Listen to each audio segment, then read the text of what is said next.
बहुत आयोजन होते हैं जिस त्रिवेणी पर हमारे लिए सबसे पवित्र स्थान है, वहाँ पर अगर किसी को अपमानित करने का किसी ने काम किया है तो यही बिना डिग्री के योगी जी ने एक हमारे पुण्य शंकराचार्य का अपमान किया।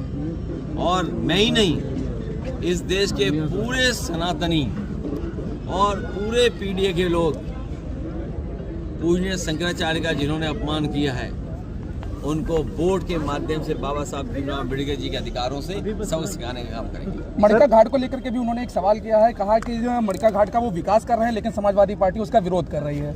ऐसा है, चीफ मिनिस्टर बिरसा साहब उठ तो जाते हैं लेकिन होश में नहीं रहते।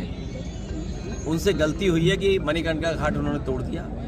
पूरे देश के पाल समाज के लोग और सनातन समाज के लोग इनसे नाराज हैं, क्योंकि उन्होंने केवल मणिकर्णिका घाट नहीं बल्कि माता अहिल्याबाई जी का वहाँ पर मूर्ति लगी थी, उस मूर्ति को उन्होंने तोड़ा है। केवल मूर्ति नहीं तोड़ी, 100 मंदिर तोड़े इन्होंने।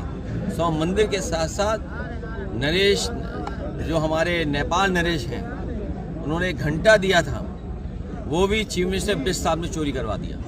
सर, कल जैसा कि आपने बयान दिया कि बहुजन समाज के साथ आपके संबंध अच्छे हैं, तो क्या सर कुछ लोग आंकड़ा लगा रहे हैं कि सपा और बसपा का गठबंधन भी हो सकता है? थोड़ा पीछे आप, क्योंकि हमारे जो उस समय नसीमुद्दीन सिद्दीकी साहब और हमारे पीलीभीत के नेता या अन्य नेताओं ने, फूल बाबू जिन्होंने ज्वाइन की, तो कई जगह वो गलती से कुछ कह गए।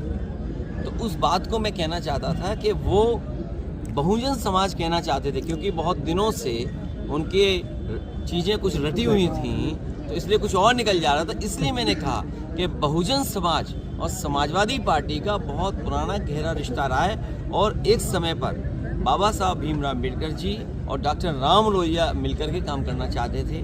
नेताजी ने भी मिलकर के माननीय काशीराम जी के साथ काम किया, लेकिन अब इधर कुछ मामला अलग हो गया है।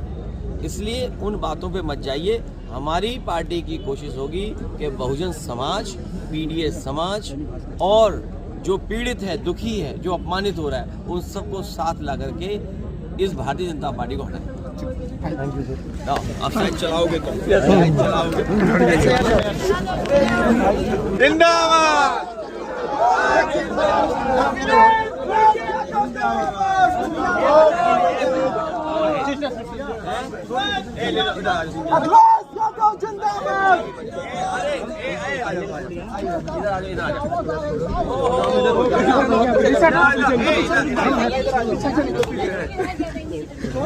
हाँ